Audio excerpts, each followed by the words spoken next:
Assalamualaikum warahmatullahi wabarakatuh. Selamat malam para pejuang cuan. Gimana kabar kalian di malam hari ini? Semoga kalian dalam keadaan sehat semua ya. Dan saya doakan sukses semua buat kalian. Amin. Mantap jiwa ya. Dan tentunya buat teman-teman semua, buat rekan-rekan semua, tetap semangat dan selalu kurangi sambat. Salam cuan ya. Mantap jiwa teman-teman ya.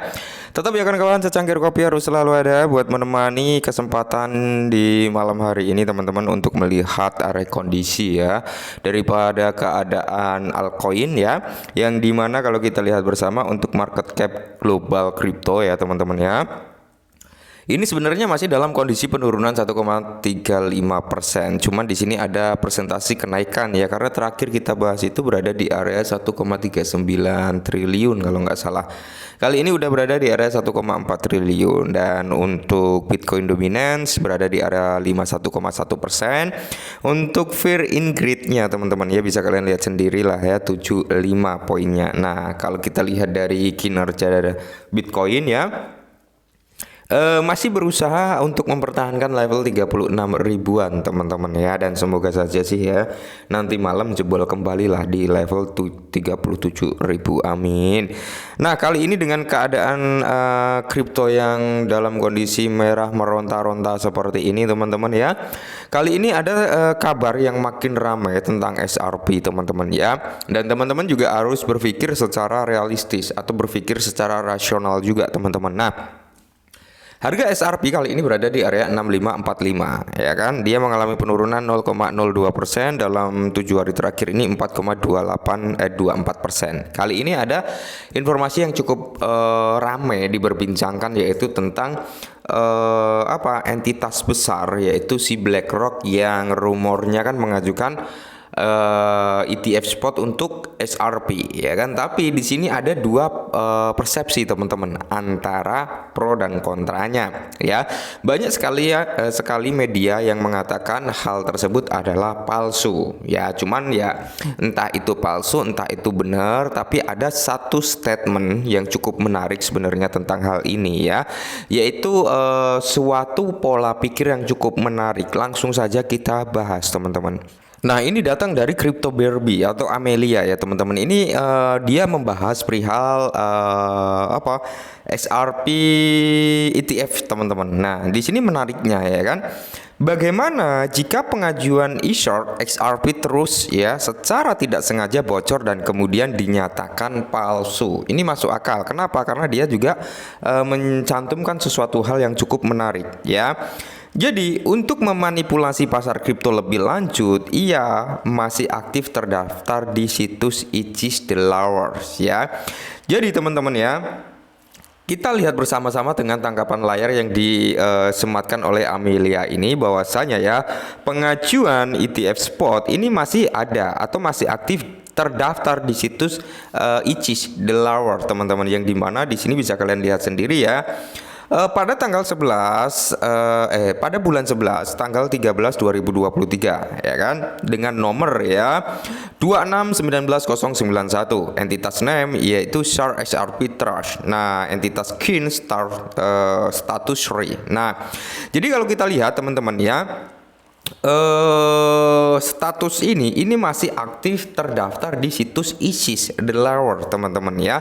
Ini yang bisa kita ambil pelajaran dari sini adalah apakah ini memang benar-benar diajukan ya kan, apakah ini benar-benar diajukan oleh BlackRock tapi bocor ke publish, habis itu ya dengan cara ya kan, dengan suatu cara oke lah kita buat informasi bahwasanya ini pengajuan palsu gitu aja ya, untuk tidak mempergaduh keadaan di sektor kripto kali ini. Bisa jadi seperti itu juga teman-teman, atau memang ini benar-benar palsu ya. Jadi ini bisa dikatakan ada dua opsional dan dua persepsi juga teman-teman ya.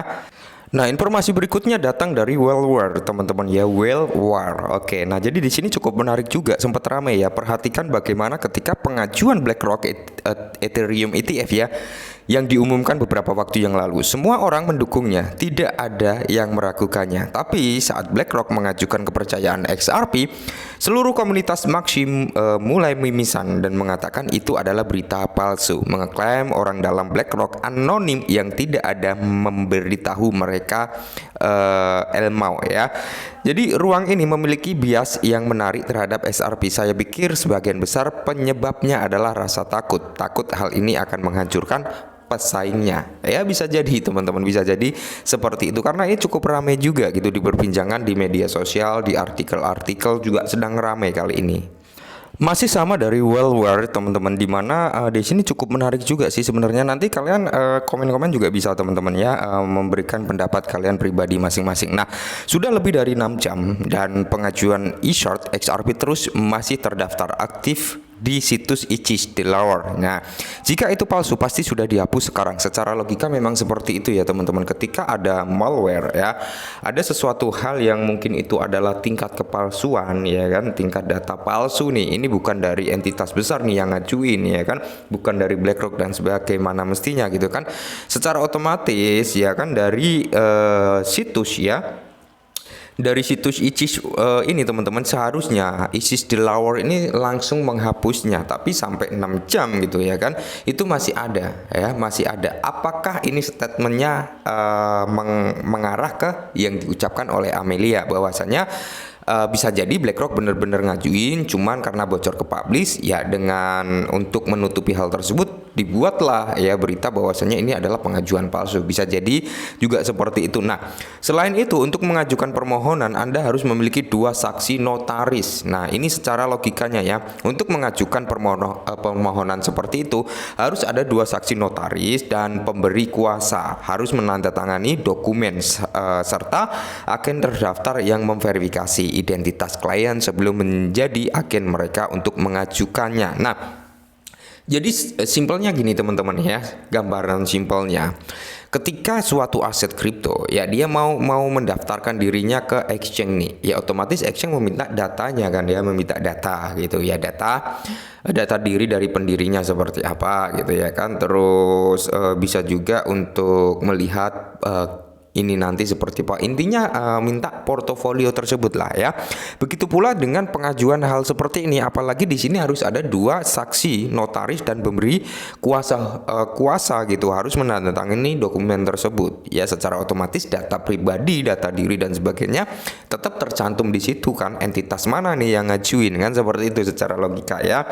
Satu-satunya sumber yang mengeklaim aplikasi ini palsu adalah seorang pria lajang yang kebetulan adalah seorang Bitcoin Maxi ya.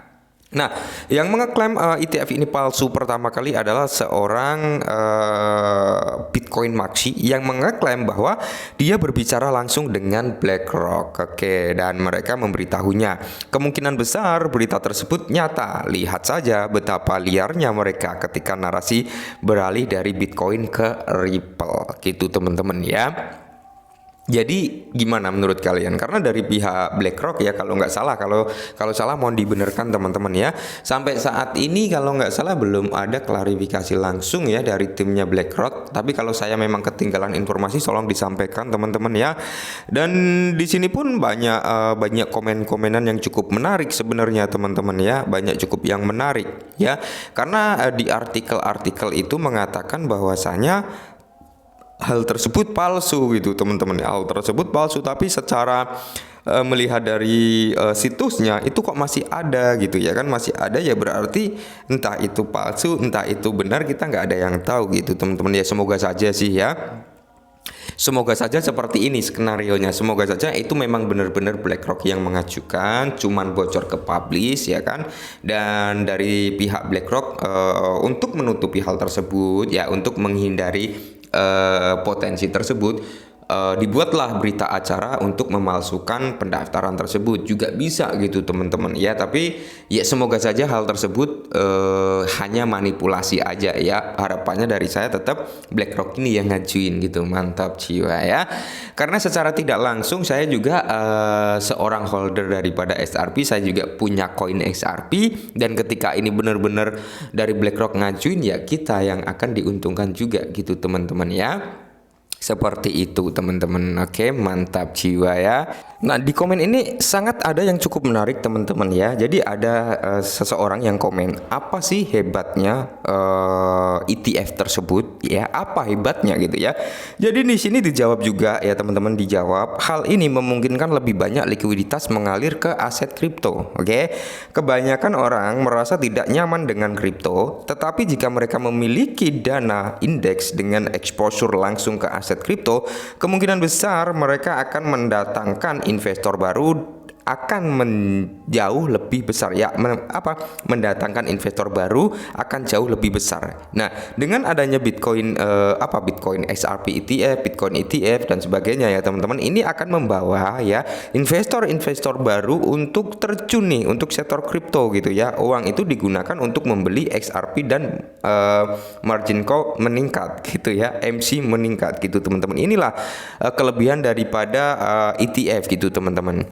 Sebenarnya kalau kalian lihat jawaban-jawaban di sini sangat-sangat menarik teman-teman ya, dengan statement yang disampaikan oleh orang ini ya kan. Nah, ini ya dari Om Flor. Nah, jadi di sini apa sih sebenarnya sehebatnya ETF? Bagi saya hal ini tampak seperti sebuah langkah ke arah yang salah menurut beliau gitu teman-teman. Sebenarnya ETF ini cukup bagus ya, karena kita memiliki otoritas secara pengelolaan dana kita sendiri gitu teman-teman ya. Banyak lah ya manfaat-manfaat ya, salah satunya untuk menarik ya investor baru untuk terjun juga untuk membeli ETF ini juga gitu teman-teman. Intinya ini ya positif gitu untuk keadaan kripto lainnya gitu ya, seperti itu. Oke, mungkin ini sedikit informasi ya, semoga membantu. Salam cuan.